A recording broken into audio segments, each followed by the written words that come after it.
My name is Anthony Adams Sr. I grew up in Alexandria, Virginia, and I also grew up in the seminary part of Alexandria, which back in the day they called it Mudtown. Before T.C. Williams was there, it was an all-black neighborhood, and the families got along. Going back our history, uh, probably all the way back beginning of the 18 or even early 17, but they was in the seminary theological area working. And that neighborhood was a mixed neighborhood. I mean, when I say mixed neighborhood, I was black in the Mudtown area, but you had Bragg Road, Quaker Lane, and all that. I went to 5 different schools. Blessed Sacrament, which is a Catholic school on Bragg Road, and my family, 3 of my siblings at the time went there. And I also went to MacArthur, which is on Janice Lane, and then again to Minnie Howard, and then it was time to go to TC. I was bused down to GW. So I had to do 2 years at GW and then come back 2 years to finish 11 and 12 at TC Williams. Growing up in Alexandria was very kind and nice to me because we didn't see any problems around the country or the world. Everybody got along, and by being from big families, we grew up. Was 8 siblings, and mother and father makes 10, and I'm number 7. So it's just we always had a great family and lots of cousins and friends around. And I enjoyed my childhood growing up there because I worked all down Quaker Lane and Bishop Lane and Key Drive and Sterling. In the summer, we cut grass. In the winter, we rake leaves. In the fall, we rake leaves, and then we also shovel snow. So we got along, and I did a lot of work in our neighborhood, which you don't see kids doing today. We cut grass and we played outside. Wasn't such a thing of electronic games. We definitely stayed close to home in the neighborhood, supported the neighborhood, and it was one big community. Your mother didn't have to see you do anything wrong. A neighbor can see you do something wrong and can stop you and straighten you out there. That's the way I grew up. And also, going back to educational-wise, I left the area after I worked in the city for a while for General Electric, and then I moved down to Taiwan to watch out. I was in law enforcement, and married and had 3 beautiful kids, 2 sons and a daughter, which are grown and grandkids, and grew up and enjoyed the area down there. And after my parents got older and family moved away and everywhere, I came back and brought the family home, moved back to the family home. And to this day, I'm still there. And I see a lot of changes in the area. You know, like I said, T.C. Williams came up in the 60s, and then we had what they call it, change it to Alexandria school system. And it's been a pretty good growing up period. And we learned the right things. You go to the church on Sundays. Oh, and you're Catholic, you go to CCD on Saturdays, and then go to church on Sundays. And as I got older, I switched to Baptist, and that was an experience which, to this day, I still am a Baptist and a Christian, for one thing.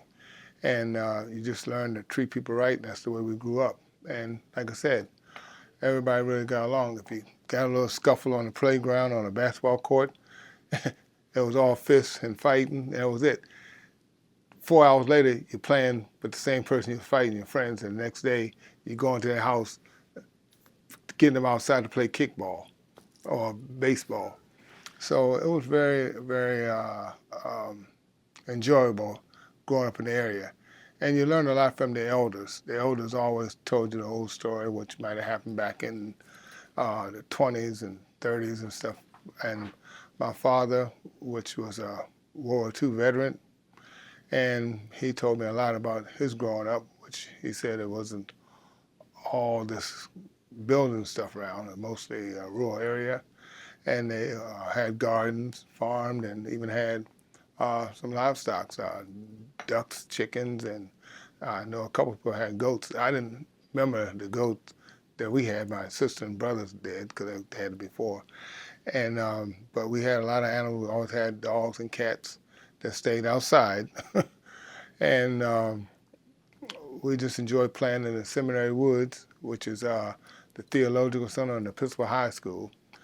And in the wintertime, we would ice skate on the frozen pond, and in the summer, we were swimming in the water. And eventually, they did drain it and put a stop on it because liability. They didn't want people to get hurt on their land.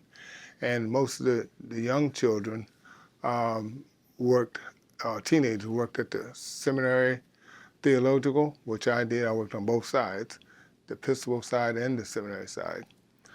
And it was a great opportunity to learn more about people from around the country and around the world, because people came to the seminary theological all around the world. And the Episcopal High School, you met kids that came from out of the area that was going to a private school.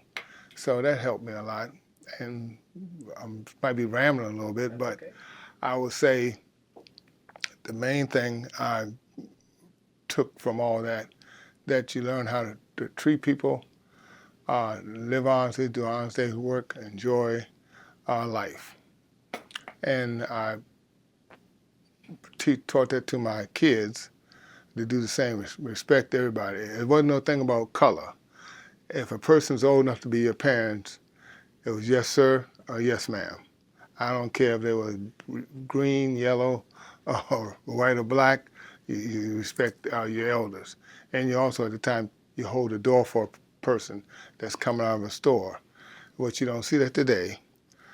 And we had fun riding our bicycles and playing, all around, just in nature, all in the woods, tree houses and kickball. And I think that was a big difference in children growing up in the city today. The concrete jungles, no grass under your feet. Sometimes you're around the door, you don't have any shoes on because it's all grass. Only thing you have to watch out for is maybe stepping on a bee or a stone or something. And that was part of growing up, and that helped build me up. And as far as my career, I just enjoy what I did in law enforcement. And not only that, I also work with juveniles too, after I worked in various law enforcement and prisons, and ran housing units, and also went with the juvenile, what they call it, Northern Virginia Juvenile Detention Home for a number of years, and I retired with the state. And I tell you, it was my experience. I try to teach the kids up there things, because I was taught in school, in middle school, chess was a thinking game. And I was taught by a Jewish history teacher. And I thought that was pretty cool to learn the game chess in the 7th grade. And by the time, the end of the year, I was second champion in the whole school. The next year, the 8th grade, I was a champion in chess. So I teach it to my family, my kids and grandkids. But getting back to the juvenile system, I used to teach the juvenile kids that, because I said, if you think about chess and movement, it's all a mind game. And that's the way you have to do in this world. You have to use your head. And it's a concentration game. And watch a lot of history channels and Discovery channels at the time. We used to be in the game room with the kids, because I said that gives you a broader picture of seeing the world. And it gives you a notion to experiment and go out and explore and stay in school.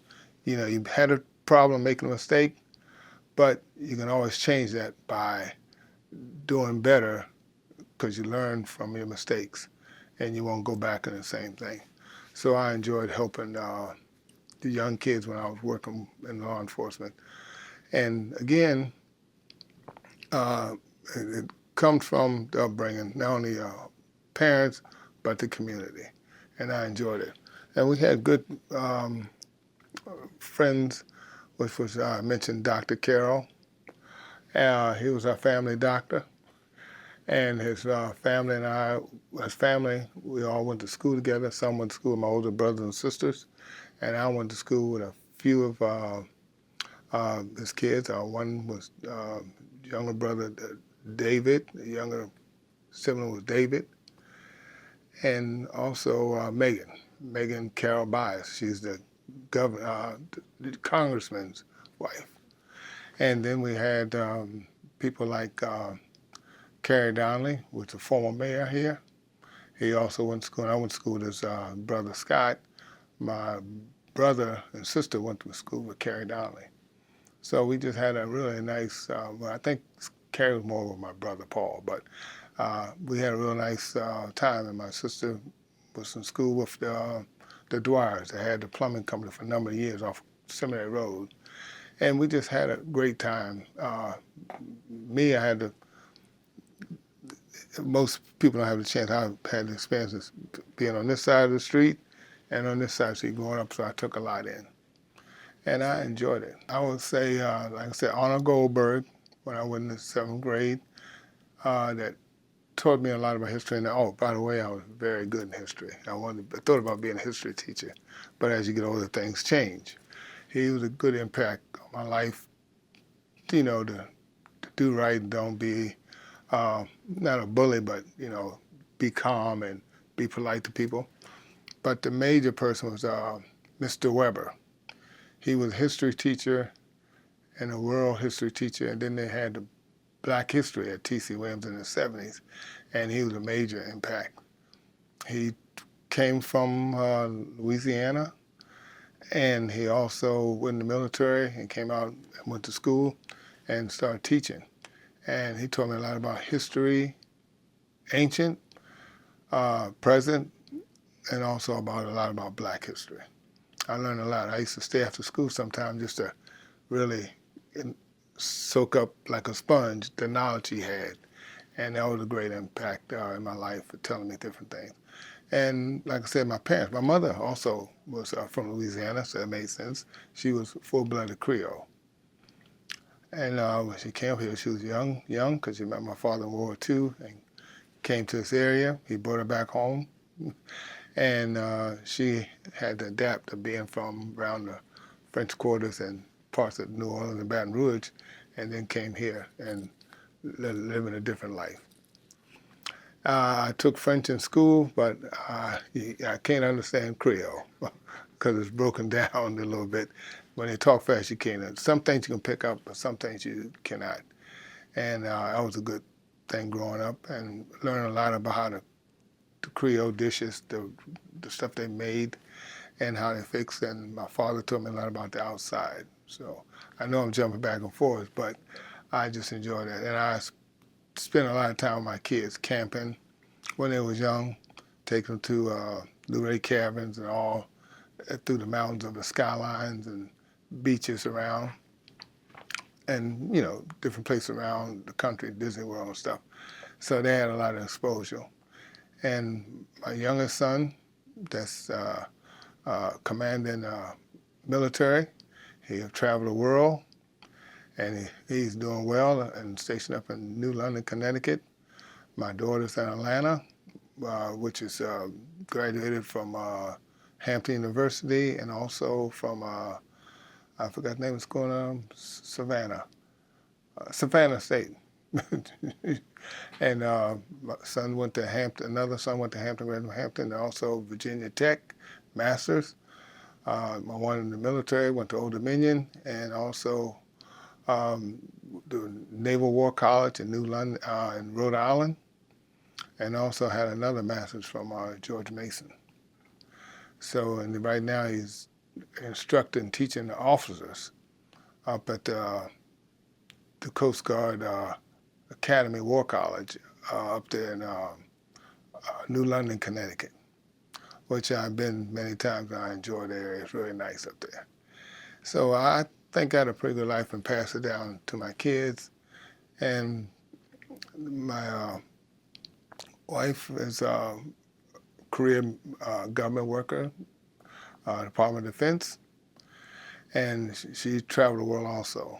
She's been in Germany for like 8.5 years, and came back, and now she's with still DOD, and she's I don't want to give her a rank, but she's pretty high up there. I can recall things about racial things they've said in the Old Town area, around the area, and look at the movie The Titans. Maybe it could have been some of that similar down in the parts of Alexandria, but up in Center, we didn't have a problem. We had our little scrimmages, like we said, on the basketball court or up in the Bradley Shopping Center, but the next day you're friends with people. It wasn't like I'm going home to get a knife or a firearm or something. Well, at that time, get your parents' firearm and come back. Nowadays, kids have their own firearms. So you can order stuff like that over the internet, ghost guns. But it was, I'm pretty sure some things happened around the area, but we wasn't exposed to it. Our community kept us protected, and our parents didn't share some of the things. I know during this civil rights movement in the late 60s and stuff like that, stuff was happening still on TV, but you was a kid, a young kid, you didn't really pay. You wonder what's going on? You know, you look at TV and that was it. But it didn't really stand out until you see in days' time what happened and stuff that our forefathers went through. I also can say that one of the amazing trips to me was going to D.C. with my parents to the National Zoo at the time and looking at going through the museums. My mom was really into taking us for picnics and taking us to Sandy Point. That was a black beach at the time. And also to Carl's Beach, and also going to the zoo and different parks and stuff like that.